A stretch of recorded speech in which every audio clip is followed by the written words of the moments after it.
بسم الله الرحمن الرحيم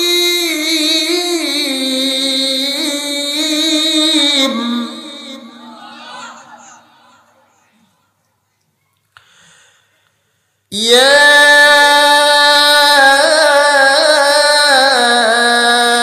أيها الذين آمنوا اجتنبوا كثيرا من الناس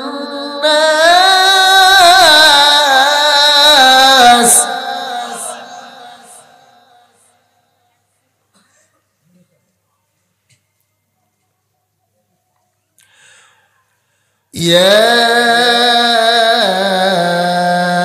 أيها الذين آمنوا اجتنبوا كثيرا من الظن إثم ولا تجسسوا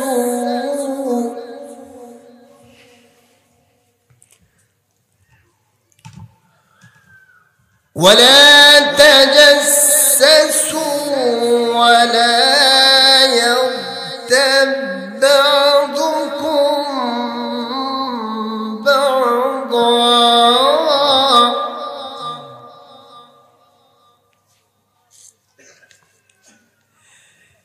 أيحب أحدكم أن يأكل لحم أخيه ميتا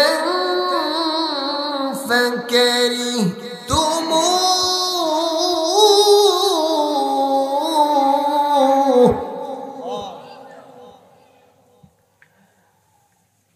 واتقوا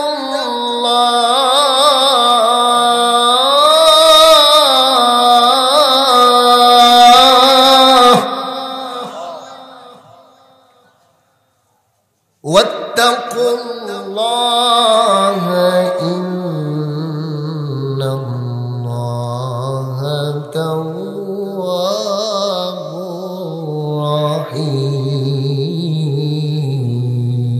رحيم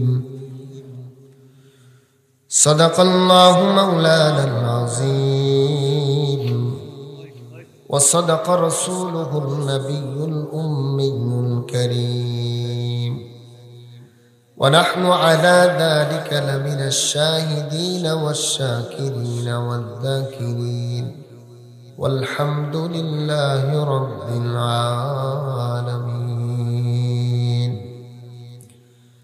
وعن أبي هريرة رضي الله تعالى عنه أن رسول الله صلى الله عليه وسلم قال من كان يؤمن بالله واليوم الآخر فليقل خيرا أو ليصمت أو كما قال النبي عليه الصلاة والسلام. وقال شاعر العلام مولى مرأى قامرا مولى مرأى قامرا रहमत का नबी है सरकार मदीना है ओ माहे अरबी है একটু জিকির করি লা ইলাহা ইল্লাল্লাহ জোরে লা ইলাহা। একটু সুন্দর করে বসেন, এই যে মাঝখানে অনেকের ফাঁকা আছে সামনে দেখেন, আর বসাটা এলোমেলো অনেকের, সুন্দর করে বসে, ওই যে মাঝখানেও ফাঁকা আছে। লা ইলাহা ইল্লাল্লাহ জোরে লা ইলাহা লা ইলাহা ইল্লাল্লাহ মুহাম্মাদুর রাসূলুল্লাহ সাল্লাল্লাহু আলাইহি ওয়াসাল্লাম। চরদেলুয়া মধ্যপাড়া কেন্দ্রীয় জামে মসজিদের উন্নয়ন কল্পে 37তম বার্ষিক তাফসীরুল কোরআন মাহফিলের সম্মানিত শ্রদ্ধাভাজন সভাপতি প্রধান অতিথি, বিশেষ অতিথি, আজকের মাহফিলের আমন্ত্রিত হযরত উলামায়ে কেরাম, আমার আগে যিনি আলোচনা করেছেন সুন্দর ভাষায় মিষ্টু কণ্ঠে, হাফেজ মাওলানা মুফতি রাশেদুল ইসলাম বিদ্যাবাদী সাহেব দামাত বারাকাতুহুম, আমার বন্ধু মানুষ। এর আগে আলোচনা করেছেন হযরত মাওলানা মুফতি মোহাম্মদ নূর আলম সাহেব। আলহামদুলিল্লাহ, যত হযরত এখানে আলোচনা করেছেন,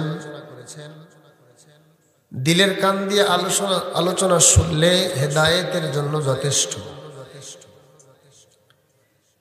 মধ্যরাত্রিতে আমি গুনাহগারকে আপনাদের সামনে আল্লাহ তাআলা পেশ করলেন, খেদমতে আসার তৌফিক দান করলেন। আমি আপনাদের থেকে দোয়া চাই, আপনারা একটু দিল থেকে দোয়া করেন আল্লাহ তাআলা যাতে আমার জবান থেকে এমন কিছু কথা বের করে দেয় যে কথার উপরে আমি নিজে এবং আমরা যারা শ্রোতা আছি সকলেই আমল করে উভয় জাহানে উপকৃত হতে পারি। আল্লাহুম্মা আমিন বলেন না? দোয়াও করবেন না? আলহামদুলিল্লাহ। ইনশাআল্লাহ তেলাওয়াতকৃত আয়াত এবং নবীজির হাদিসকে সামনে রেখে আজকের দিনের জরুরি কিছু কথা ইনশাআল্লাহ বলার চেষ্টা করব। ওমা তাওফীকি ইল্লা বিল্লাহ, আলাইহি তাওয়াক্কালতু ওয়া ইলাইহি উনীব। আলোচনার সংক্ষিপ্ত বিষয়বস্তু হলো জবানের হেফাজত।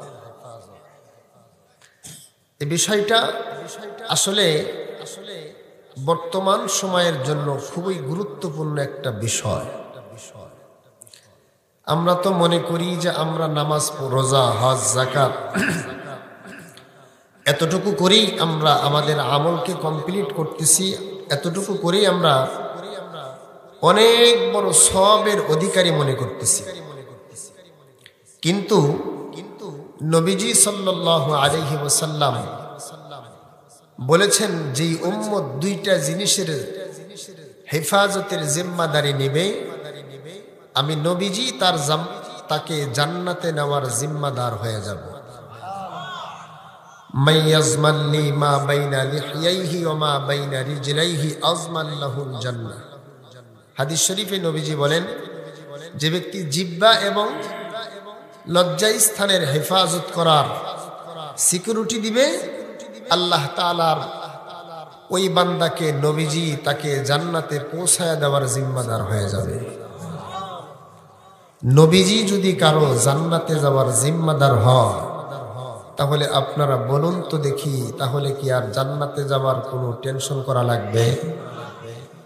কিন্তু আমরা অধিকাংশ মানুষই এই বিষয়টা অনেক গাফেল। কথা বলেন ঠিক না বেঠিক? অধিকাংশ মানুষই আমরা এই বিষয়টা থেকে আমরা মুখ ফিরায় নিছি। মসজিদ থেকে বের হয়েই ইমাম সাহেবের বদনাম, মসজিদ থেকে বের হয়েই মুখে গীবাত শেখায়, নামাজও পড়তেছি, গীবাতও করতেছি, সর্বদিক থেকে আমরা আমলও করতেছি, আবার আমাদের জবানটাকে আমরা কন্ট্রোল করার জন্য একটু হলেও আমরা খেয়াল করতেছি না। কথা বলেন ঠিক না বেঠিক? নবীজির একটা হাদিসের মধ্যে পাওয়া যায়, ইদা আসবাহা ইবনু আদম, সকালবেলা বনি আদমের অন্যান্য অঙ্গ প্রত্যঙ্গগুলো বনি আদমকে বলে, জবান তুমি যদি হেফাজত থাকো তাহলে আমরা হেফাজত থাকবো, তুমি যদি হেফাজত না থাকো, কন্ট্রোলে না থাকো, তাহলে আমরাও কিন্তু হেফাজত আর কন্ট্রোলে থাকবো না। বিষয়টা আপনারা বুঝে আসতেছে? হাত পা জবানকে ডাক দিয়ে বলে, তুমি যদি কন্ট্রোল হও তাহলে আমরা কন্ট্রোল। তুমি বেফাস কথাবার্তা বলবে, তুমি মানুষকে গালাগালি করবে, তোমার থেকে মারামারির উৎপত্তি তোমার থেকেই শুরু হবে, খুনাখুনির উৎপত্তি তোমার থেকেই শুরু হবে, মার্ডার তোমার থেকেই শুরু হবে, এরপরে যুদ্ধ তোমার থেকেই শুরু হবে। জবান তুমি ভাই যদি ঠান্ডা থাকো তাইলে আমরা ঠান্ডা, তুমি ভাই যদি নীরব থাকো তাইলে আমরা নীরব। অর্থাৎ সবকিছুর মূলে একটা দেখা যায় জবানের একটা বড় ভূমিকা রয়েছে। কথা বলেন ঠিক না ঠিক? সম্মানিত হাজিরিন, আল্লাহ তাআলা মানুষকে বড় আদর করে বানাইছেন। মানুষ আল্লাহ পাক রব্বুল আলামিন নির্দিষ্ট একটা উদ্দেশ্য আল্লাহ পাক রব্বুল আলামিন মানুষ সৃষ্টি করেছেন। আল্লাহ তাআলা কোরআনুল কারীমের মধ্যে তো বলেন, ওয়ামা খালাকতুল জিন্না ওয়াল ইনসা ইল্লা লিয়াবুদুন।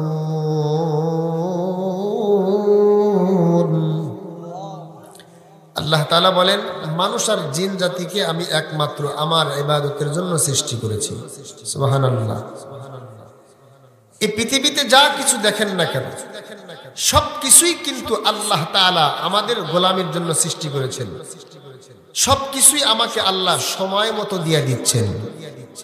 কথা বলেন ঠিক না বেঠিক? আমার এই যে আগে যিনি ওয়াজ করলেন হযরত মাওলানা মুফতি রাশেদুল ইসলাম বিদ্যাবাদী সাহেব, ওনার সাথে আমি মেশকাত দাওরা 2 বছর পড়ছি। তামাই কবরস্থান মাদ্রাসাতে মেশকাত পড়ছি। ওই জায়গার যিনি প্রধান মুফতি মুফতি শওকত সাহেব কাসেমি দামাত বারাকাতুহু, হুজুর একটা কথা বলছিলেন একদিন, যে দেখো আমরা ছোটবেলায় 500 টাকার বাজার করতে আমাদের জান বাড়ায় যেত। শুনতাম 5 কেজি গরুর গোশত কেমনে কিনবো। ছাত্র জামানায় একটা ছাত্রর কাছে 5 কেজি গরুর গোশত কিনতে বললে সে কি দাঁড়া থাকতে পারবে না বসে যাবে? বিশাল কিছু তার কাছে, 5 কেজি গরুর গোশত কিনবে, এই টাকা কোথায় পাবে? 100 টাকা দিয়ে 1 মাস চলা লাগে, তো 5 কেজি গরুর গোশত কেমনে কিনবে? হুজুর বলেন, একটা সময় এটা চিন্তা করতাম, কিন্তু এখন আমার এখনো মনে আছে সেই কথাটা। কিন্তু এখন 5 কেজি গরুর গোশত বাসায় 5 জন মেহমান আসলে কিনে ফেলি। সময়ে পরিস্থিতিতে সবকিছু করতে এখন সহজ হয়ে গেছে। কথা বলেন ঠিক না বেঠিক? আমি আপনাদেরকে যেটা বুঝাইতে চাই সেটা হলো, একটা সময় আপনার 5 কেজি গরুর গোশত কেনার প্রয়োজন ছিল না, আল্লাহ তাআলা তখন সেই তৌফিক দেয় নাই। কিন্তু এখন আপনার প্রয়োজন, আল্লাহ তাআলা অটোমেটিক সবকিছু আপনার আমার জন্য ব্যবস্থা করে দিচ্ছেন। কথা বলেন ঠিক না বেঠিক? মুসলমান ভাইরা আমার, লম্বা কথা আলোচনা করব না। যখন আপনার আমার যা প্রয়োজন সবকিছুই যিনি ব্যবস্থা করতেছেন তার নাম কি? জোরে বলেন, আরো জোরে বলেন, নাম কি? আল্লাহ। যখন আপনার যা প্রয়োজন তখন তাই তিনি ব্যবস্থা করতেছেন। তিনি হলেন আমার আপনার সত্তা মহান রব্বুল আলামিন। যখন আপনি শিশু ছিলেন তখন তা আপনার লালন পালনের দায়িত্ব দিয়েছিল আপনার মা বাবাকে। গভীর রাত্রে পেশাব করে দিয়েছেন, বাবাও জানে না, মাকে আল্লাহ পাক রব্বুল আলামিন মার দিলকে আপনার অনুগামী করে দিয়েছিলেন। গভীর রাত্রে উঠে মা আপনার সেবা শুশ্রূষা করেছে, আপনার খেদমত করেছে। আপনি আস্তে আস্তে ধীরে ধীরে বড় হয়েছেন, তিলে তিলে আল্লাহ পাক রব্বুল আলামিন আপনাকে বড় করেছেন। যৌবনে পদার্পণ করার পরে, যৌবন হওয়ার পরে যখন আপনার বিবির প্রয়োজন হলো তখন বিবির ব্যবস্থা করে দিলেন। কে? জোরে বলেন। যৌবনে আল্লাহ পাক রব্বুল আলামিন বিবির ব্যবস্থা করে দিলেন। এরপরে আপনার কর্মের দরকার, কর্মের প্রয়োজন। এখনকার বাংলাদেশের যুবকদের একটা ধ্যান ধারণা, হুজুর নিজের পায়ে দাঁড়াবো এরপরে বিবাহ করব। কথা বলেন ঠিক না বেঠিক? আমি নিজেও কিন্তু ছাত্র জামানায় বিবাহ করেছি। অনেকে মাইন্ড করেন না, একটা টাকাও কাছে ছিল না। কিন্তু যুব সমাজ তোমাদেরকে বলি, চরিত্র রক্ষা করার জন্য কথাটা মনে রাখবেন। আল্লাহ পাক রব্বুল আলামিনের কিছু কিছু মানুষের উপরে আল্লাহ পাকের সাহায্য করা আল্লাহর উপরে অবধারিত হয়ে যায়। কিছু কিছু মানুষের উপরে আল্লাহর সাহায্য অবধারিত হয়ে যায়। আল্লাহ পাক রব্বুল আলামিন বলেন, হাদিসের মধ্যে আল্লাহর পয়গম্বর বলেন, যেই যুবকটা চরিত্র হেফাজত করার জন্য বিবাহ করলো, এই কারণে বিবাহ করলো যে তার যৌবন শক্তি অন্য হারাম পথে ব্যয় করবে না, লজ্জাস্থানের হেফাজত করবে, আল্লাহর ভয়ে জিন্দেগি গুজরান করবে। আল্লাহ পাক রব্বুল আলামিন ওই যুবকের হেফাজত করার, ওই যুবকের সাহায্য করা, যুবকের ঘরে রিজিক পৌঁছানোর দায়িত্ব স্বয়ং আল্লাহ পাক নিজের হাতে নিয়ে নেয়। সুবহানাল্লাহ বলেন। এখন তো আমরা বলি হুজুর চাকরি হয় নাই, বিবাহ করব কি? অনেক যুবক পাওয়া যায় সমাজে 35 আপ, বিবাহর খবর নাই। ঠিক না বেঠি? ওই চাকরিটা হয় লোক না, যুবক না। বাল্যকাল থেকে তোমার যৌবন নষ্ট হচ্ছে, তুমি কি হেফাজত করার চিন্তাও একটু করো নাই? একটু যদি চিন্তা করতে, আল্লাহ পাক তোমাকে যৌবন দান করেছেন, এই হাদিসটা যদি তোমার জানা থাকতো, তাহলে অবশ্যই তুমি তোমার কর্মের জন্য তুমি তোমার যৌবনটাকে নষ্ট করতে না। কথা বলেন ঠিক না ব্যাঠিক? সমাজের অবস্থা এখন এমন হয়ে গেছে, বিবাহটা কঠিন হয়ে গেছে, জিনাটা এখন সহজ হয়ে গেছে। কথা বলেন ঠিক না ব্যাঠিক? কয় অমুকে তো অমুকের মেয়ের নিয়ে ঘুরতে গেছে, যেতেই পারে। কথা বলেন ঠিক না ব্যাঠিক? কয় অমুকে বিয়া করছে, কয় টাকা কামাই করে, বিয়া করে। আবার কেমন মুরব্বী টিস্কারি মারা আছে না নাই? কোরআন হাদিসের জ্ঞান তোমার নাই। যদি তুমি বুঝতাম, তাহলে অবশ্যই যেই যুবকটা বিবাহ করেছে তার প্রতি তুমি তাকে সাপোর্ট করে বলতে, বিবাহ করেছে তো ভালো কাজ করেছে, জীবনটাকে সুন্দর করার পরিকল্পনা নিয়েছে, আল্লাহ তাকে সাহায্য করুন। কথা বলেন ঠিক না বেঠি? যে কথা বুঝাইতে চাইলাম, যখন যেটা প্রয়োজন আল্লাহ তাআলা সময় মতো আপনাকে আমাকে সবকিছুই দিয়া দিচ্ছেন। সুবহানাল্লাহ বলেন। এখন দিতেছি না আমরা আল্লাহকে আমাদের আসল জিনিসটা। কথা বলেন ঠিক না বেঠি? বিরক্ত হইতেছেন আপনারা? অনেক রাত হয়ে গেছে তো, বেশি সময় আপনাদের কষ্ট দেব না ইনশাআল্লাহ। আল্লাহ তাআলা যেটা আমাদের কাছ থেকে চায় ওইটা তো আমরা দিতে পারতেছি না। কি চায় আল্লাহ আমার থেকে? কি চায়? কি বাড়ি চায়, আমার টাকা চায়, আমার সম্পদ, আমার জানও তো আল্লাহ চায়। সবসময় তো জানও চায় না। আল্লাহ তাআলা যেটা চায় যে বান্দা তুমি আমার গোলামি করো, আমার হুকুমটা পালন করো। কথা বলেন ঠিক না বেঠি? আল্লাহ পাক চায় বান্দা তোমাকে আমি 24 ঘন্টা দিলাম, 24 ঘন্টার মধ্যে তুমি মাত্র 1-1.5 ঘন্টা 5 ওয়াক্ত নামাজ আদায় করে 1-1.5 ঘন্টা তুমি আমাকে দাও। কয় ঘন্টা বলেন? 1-1.5 ঘন্টা যদি আমি আল্লাহকে দেই, বাকি 24 ঘন্টা ইবাদতের খাতায় আমার সওয়াব লেখা হয়ে যাবে। আর যদি এই 1-1.5 ঘন্টা আল্লাহকে না দেই, তাহলে আপনারা তো অনেক সময় ডিউটি করেন, ডিউটি করছেন না? অনেকেই চাকরি বাকরি করছেন, গার্মেন্টস বলেন, ফ্যাক্টরি বলেন, একটা হাজিরা আছে, হাজিরা আছে না? আপনি অফিসে থাকলেন, সারাদিন অ্যাটেন্ড করলেন, কিন্তু আপনি সাইন করলেন না, হাজিরা দিলেন না, আপনি কি বিল পাবেন? বলেন।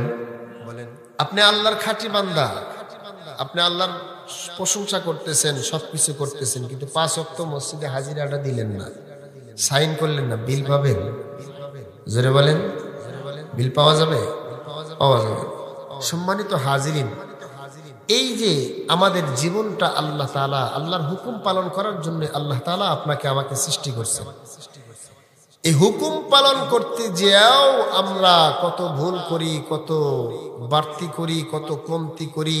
সবচাইতে বড় ভুল হবে আপনার আমার যদি ঈমানের মধ্যে ভুল হয়। কথা বলেন ঠিক না বেঠিক? ঈমানটার মধ্যে যদি ভুল হয়, আমলের ভুলটা মাফ হবে, ঈমানের ভুলটা কি মাফ হবে? জোরে বলেন। ঈমানের ভুল কি? আপনার আমার নবী শেষ নবী না? আপনার আমার নবীর পরে আর নবী আছে? আপনার আমার নবীর পরে আর কোন নবী আছে?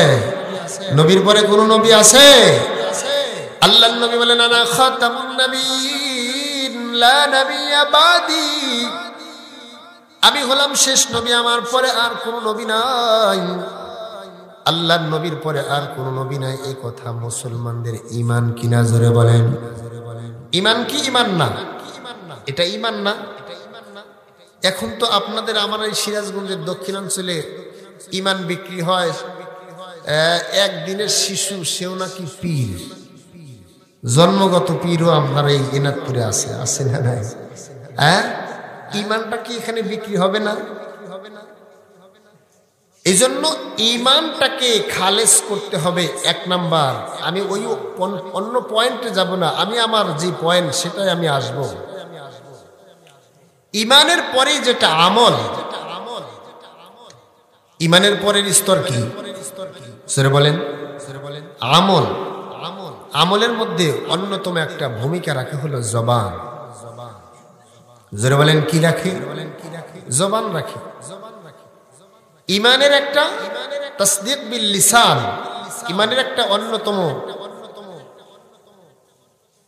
আপনার প্রকাশ পায় হলো জবান দ্বারা। আপনি ইমান আনছেন কিন্তু মুখ দ্বারা বলতেছেন না, আপনার ইমানটা পরিপূর্ণ প্রকাশ পাবে না। তাহলে জবানের গুরুত্ব আছে না নাই? আপনি আর আমি কথা বলতেছি, সবাই কি কথা বলতে পারে? সব প্রাণী কথা বলতে পারে? আল্লাহ তাআলা মানুষকে কি বানাইছেন? হায়াওয়ানে নাতিক বলে। জোরে বলেন কি বলে? কি বলে? কথা বলার শক্তি আল্লাহ তাআলা মানুষকে দান করছেন। আল্লাহ নিজে বলেন, আর-রহমান আল্লামাল কুরআন খালাকাল ইনসান আল্লামাহুল বায়ান। সুবহানাল্লাহ বলেন। আল্লাহ বলে আমি মানুষকে কথা বলার, বর্ণনা করার শক্তি আমি দান করছি। সুবহানাল্লাহ। আচ্ছা, হাতি এত বড়, হাতি কথা বলতে পারে? কেন পারে না? আল্লাহ শক্তি দেয়নি। চিল আকাশে ওড়ে, চিল কথা বলতে পারে না। পৃথিবীর কোনো প্রাণী এমন করে কথা বলতে পারে না। এজন্য আল্লাহ তাআলা বলেন মানুষকে আমি শ্রেষ্ঠ জাতি করে আমি সৃষ্টি করেছি, পৃথিবীর শ্রেষ্ঠ জীব করে মানুষ আল্লাহ তাআলা আশরাফুল মাখলুকাত আপনাকে আমাকে উপাধি দিয়েছেন রব্বুল আলামিন, আশরাফুল মাখলুকাত। আল্লাহ তাআলা ইচ্ছা করলে হাতিকেও শ্রেষ্ঠ প্রাণী উপাধি দিতে পারতেন। আল্লাহ তাআলা ইচ্ছা করলে হরিণের সৌন্দর্য দেখে আল্লাহ তাআলা শ্রেষ্ঠত্ব উপাধি দিতে পারতেন। কিন্তু বন্ধু না, আল্লাহ তাআলা মানুষকে আশরাফুল মাখলুকাত উপাধি দিয়েছেন, তার কিছু কারণ তো আছে। একটা অন্যতম কারণ হলো আমি তোমাকে জবান দিয়েছি, জবান দ্বারা তুমি আমার জিকির করবা। ওয়ালা যিকরুল্লাহি আকবার। আল্লাহু আকবার বলেন। আল্লাহ তাআলার জবান দ্বারা একটা কাজ করতে হবে, ইয়াতলু আলাইহিম আয়াতিনা, ইয়াতলু আলাইকুম আয়াতিনা। আল্লাহ তাআলা জবান দিয়েছে, জবান দ্বারা পবিত্র কালামুল্লাহ কোরআনুল কারীমের তেলাওয়াত করতে হবে। জবান দ্বারা সত্য কথা বলতে হবে, মিথ্যা কথা বলা যাবে না। আমার আগের হযরত বক্তা সাহেব মুফতি রাশেদুল ইসলাম বিদ্যাবাদী সাহেব হুজুর কোরআন তেলাওয়াত সম্পর্কে কিছু কথা অবশ্যই বলেছেন। পবিত্র কালামুল্লাহর তেলাওয়াত এটা আলাদা একটা সাবজেক্ট। ভালো কাজ করব জবান দ্বারা, কোরআন তেলাওয়াত করব, জিকির আজগার করব, এরপরে আমি সত্য কথা বলবো। এগুলা যদি না করতে পারি, অন্তত আল্লাহর রাসূল বলেন ফালইয়াকুল খায়রান আও লিয়াসমুত। ভালো কথা বললে বলো, না হলে তোমার জবানটা তুমি অহেতুক কথা বলে তোমার জবানটারে নষ্ট করো না, তুমি চুপ থাকো, এটাই তোমার ভালো হবে। কথা বলেন ঠিক না ঠিক? এখন আমাদের দেশের আমাদের আরেকটা সমস্যা হলো, জবান দ্বারা তো আমরা করি, আরেকটা গুনাহ হলো আমরা খারাপ ধারণা করি। আল্লাহ তাআলা ওই কোরআনের আমি যে আয়াত পড়েছি ওই আয়াতের মধ্যে আল্লাহ এটাই বলেন, ইয়া আইয়ুহাল্লাযীনা আমানু ইজতানিবু কাসীরাম মিনায-যন্নি ইসম। মুসলমান ভাইরা আমার, আল্লাহ তাআলা বলেন হে ঈমানদারেরা, তোমরা অনেক খারাপ ধারণার থেকে তোমরা বেঁচে থাকো। মানুষ অনেক খারাপ খারাপ ধারণা করে। মানুষ কিন্তু আরেকজন মানুষ সম্পর্কে খারাপ ধারণা করে। কথা বলেন ঠিক না ব্যাঠিক? কথার কথা চাচা উঠে যাইতেছে, আপনি চিন্তা করতেছেন যে চাচা হয়তো ওয়াজ ভালো লাগতেছে না। এই ধারণা কেন করবেন? চাচা তো 1 নম্বরেও যেতে পারে, 2 নম্বরেও যেতে পারে, ঠিক না ব্যাঠিক? মানুষের মধ্যে ধারণা আছে না নাই? জোরে বলেন। হুজুর হাইটা যাইতেছে, আস্তে আস্তে হুজুর নামাজে যাবে, এহতিমামের সাথে হুজুরের খাওয়া বেশি হয়েছে, বুঝেন নাই? হুজুর জোরে যাইতেছে, হুজুরের সামনে দাওয়াত আছে। তাহলে ধারণা কি আমাদের ঠিক আছে? কথা কি আপনারা বুঝতেছেন? আমার 10 মিনিট সময় কি দেওয়া যাবে আমাকে? এই যে আমরা ধারণা করি মানুষ সম্পর্কে, এই ধারণাটা কিন্তু কত কত ধারণা অনেক বড় গুনাহ হয়ে যায় আপনার আমার। আমি যা ধারণা করি ওই লোকটা আসলে তা নয়, সে তার চাইতে ভালো কাজের নিয়ত করে যাচ্ছে। তাহলে আমি খারাপ ধারণাটা কেন করব? জোরে বলেন। ওয়ালা তাজাসসু ওয়ালা ইয়াগতাব বা'দুকুম বা'দা আইয়ুহিব্বু আহাদুকুম আন ইয়াকুলা লাহমা আখিহি মাইতান ফাকারিহতুমুহু ওয়াত্তাকুল্লাহ।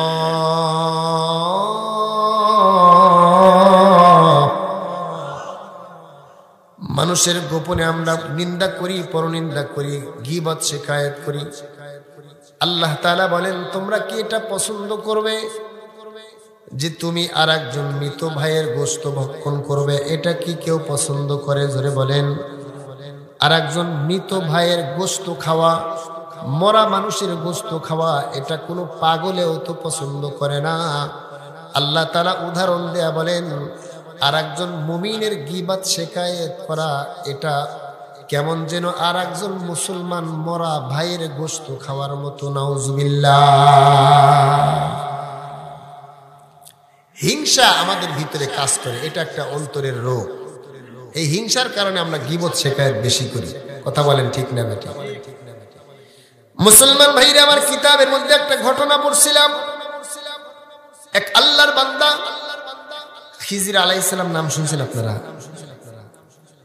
খিজির আলাইহিস সালামের সাথে সাক্ষাৎ করার জন্য আল্লাহর কাছে দোয়া করে, রব্বুল আলামিন আমাকে খিজির আলাইহিস সালামের সাথে সাক্ষাৎ করায়া দাও। খিজির আলাইহিস সালাম আবে হায়াতের পানি পান করছে, আর জীবনে আল্লাহ তাআলা কিয়ামতের আগ পর্যন্ত হায়াত দিছে। সুবহানাল্লাহ। তিনি যা দোয়া করে আল্লাহ তাআলা তাই কবুল করে। আল্লাহর কাছে দোয়া করার পরে আল্লাহর বান্দা খিজির আলাইহিস সালামের সাক্ষাৎ পাইছে। কয়, তুমি কি চাও? বলে, হুজুর আমার পাশের বাড়ির একজন, তার যদি একটা হয় আমার যাতে 2টা হয়, এই দোয়া করেন। এই দোয়া তুমি চাও না? কয়, না হুজুর এই দোয়া চাই। আমার পাশের বাড়ির একজনের যদি গরু একটা হয় আমার জানি 2টা হয়, এই দোয়া করেন। কয়, যাও দোয়া করে দিলাম। দোয়া করলাম, আবার আইবে আমার কাছে বিপদে পড়বে। দোয়া নিয়ে যাওয়ার পরে পাশের বাড়ির একজন একটা গরু কেনে, তার 2টা গরু হয়ে যায় অটোমেটিক। কয়, মাশাআল্লাহ। হিংসা করে, আর তুই যতই আগাবি তোর চেয়ে আমি ডবল আগাবো। এইভাবে করে করে গাড়ি বাড়ি সবকিছু ডবল ডবল হয়ে যায়। আল্লাহর কুদরত, হঠাৎ করে একদিন পাশের বাড়ির একজনের চোখ একটা কানা হয়ে গেছে। রাত্রে বেলায় তার 2টা চোখই কানা। কয়, হাই হাই কি করলাম, সর্বনাশ। খিজির আলাইহিস সালাম তো না করছিল যে 2টা চাইও না, এটা ভালো হবো না। দোয়া কি ভালোর জন্য চাইছে না হিংসার কারণে চাইছে? আরে মিয়া হাইসেন না, এইটা ঘটনা ভাবেন না, এর মধ্যে ওয়াজ আছে, নসিহত আমাদের জন্য আছে। কি সমাজে এই রোগ আছে না নাই? কয়, অমুকের ছেলে পরীক্ষা দিলে লাভ কি, চাকরি পাইবে না? চাকরি তো পাইছে। চাকরি পাইলে হবে কি, বেতন পাইবে না? বেতন তো পাইছে, পাইলে হবে কি, বাপ মাইরে দিবে না? বাপ মাইরে তো দেয়, দিলে হবে কি, শান্তি হবে না? বুঝেন নাই? আসলে ওর ছেলে তো ভাত দেয় না, এই জন্য আর একজনের ছেলে ভালো করুক এটা চায়ও না। এমন লোক আছে না নাই? এই রোগ ভালো না খারাপ? নামাজ পড়েন না মুসল্লি মিয়া, ফাওয়াইলুল লিল মুসাল্লিন, আরো ওয়াজও আছে। জোরে বলেন, আরো ইসলাহ করা দরকার আছে না নাই? মুসলমান খুব ভালো করে বুঝবেন, পাশের বাড়ির একজনের একটা ঠ্যাং কানা ভেঙে গেছে, রাত্রে বেলায় তার দুইটা ঠ্যাং অচল হয়ে গেছে। পাশের বাড়ির একজনের একটা হাত লুলা হয়ে গেছে, পরের দিন তার দুইটা হাত লুলা হয়ে গেছে। খিজির আলাইহিস সালাম আবার হাজির হয়ে গেছে, বলে ও আল্লাহর বান্দা খবর কি? হুজুর নিষেধ করছিলেন, দুনিয়া পাইছি কিন্তু আমি নিজেই তো এখন চলতে পারি না, আমার চাইতে অচল আর কেউ নাই। হুজুর এখন বুঝতে পেরেছি হিংসার পরিণাম কি হতে পারে। কথা বলেন ঠিক না ব্যাঠি? এ মুসলমান ভাইরা আমার, আল্লাহ পাক রব্বুল আলামিন যদি কারো দাম বাড়ায় দেয়, আল্লাহ পাক রব্বুল আলামিন যদি কাউকে উঠায়া দেয়, আল্লাহ যদি কাউকে ভালোবাসে, দুনিয়ার মানুষ কি তার ক্ষতি করতে পারবে? জোরে বলেন, পারবে? পারবে না। আর একটা ঘটনা মনে পড়ছে, সত্যবাদী থাকলে যে কি হয় বলবো। ঘটনার মধ্যে ইবরত আছে, ইবরত। ঘটনা তো আল্লাহ বিভিন্ন জায়গায় বলছেন, বলেন নাই? আল্লাহ তাআলা বিভিন্ন জায়গায় ঘটনা বলে বলছেন, ফাতাবিরু ইয়া উলিল আবসার, ফাতাবিরু ইয়া উলিল আবসার। যাদের চক্ষু আছে ঘটনার থেকে তারা ইবরাত হাসিল করতে পারবে। কথা বলেন ঠিক না ব্যাঠি?